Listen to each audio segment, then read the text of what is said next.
صباح الخير عليكم، مرحبا بكم في قناة نادية كويزين. اليوم جبت لكم كيك نديروه كيف بسم الله. المقادير تاوعو عندنا فيه 3 حبات بيض، وإلا كان البيض كبير نديرو غير 2 بزاف، خاطش المول اللي حنستعملو هكذايا ماشي كبير بزاف. وعندنا عبر ماء، عبر سكر، عبر زيت، وعندنا مبشور تاع البرتقال ولا تاع الليمون، ولا ديري لافاني باش حبيتي تنكهيه. عندنا كميه من الفارينه، انا راني عبرت هنا عبر ومن بعد نشوف شحال نزيد. عندنا قريصه ملح، وعندنا خميره كيميائيه. بسم الله. نبداو بالسكر ونزيدو معاها قريصه الملح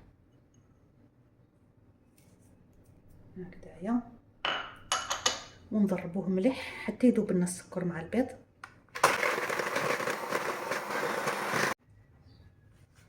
حتى يولي هكذايا يمد هذا اللون الابيض.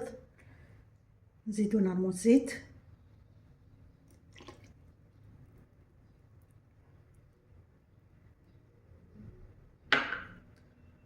ونرمو الماء ومبشور تاع البرتقال راني رميتو فوق البيض هكذايا، ونزيدو نخلطو ثاني حتى ينسجموا مليح مليح.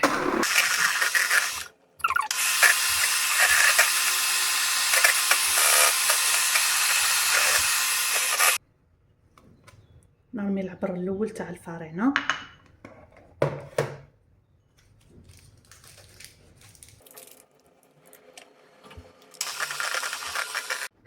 هاوليك القوام اللي تحصلت عليه، والفارينه دات لي 3 عبارات وزدت 2 مغارف كبار حتى تحصلت على هذا القوام. والكيك يجي شويه ثقيل على المسكوتشو، وكي تكونوا تخدموا فيه شعلوا الكوشه باش يسحق الكوشه سخونه.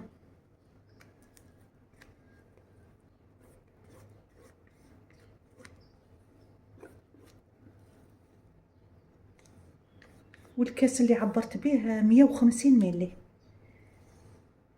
خاطش عليه الكيك تاعي قلت لكم شويه صغير ماشي كبير بزاف.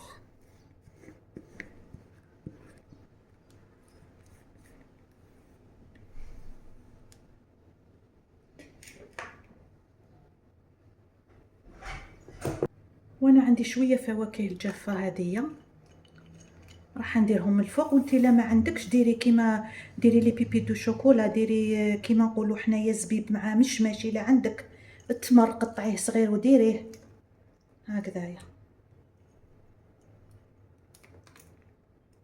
ولا تقدري تخليه هكذاك. الا ما كاش كامل خليه هكذاك، كي يخرج ديري له برك شويه سيتخ غلاس من الفوق هكذا.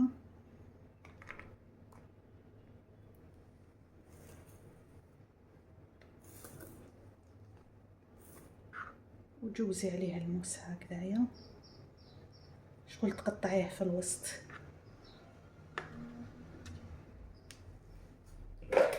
ونديروه يطيب على 180 درجه، ما تحليش عليه قبل 45 دقيقه باش ما يحبطلكش. هاو الكيك تاعنا وجد، شوفوا كيفاش جا. وكما قلت لكم قبل ساعه غير ربع ما تحلوش باش يتنفخ لكم هكذايا.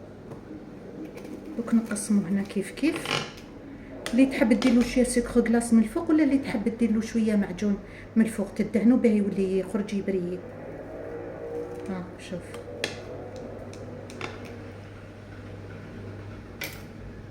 وشنو نتوما كي تقطعوه حتى يبرد مليح. راني قطعته مازالو شويه سخون. نتمنى تجربوا الوصفه. الى وصفات ما خير ان شاء الله.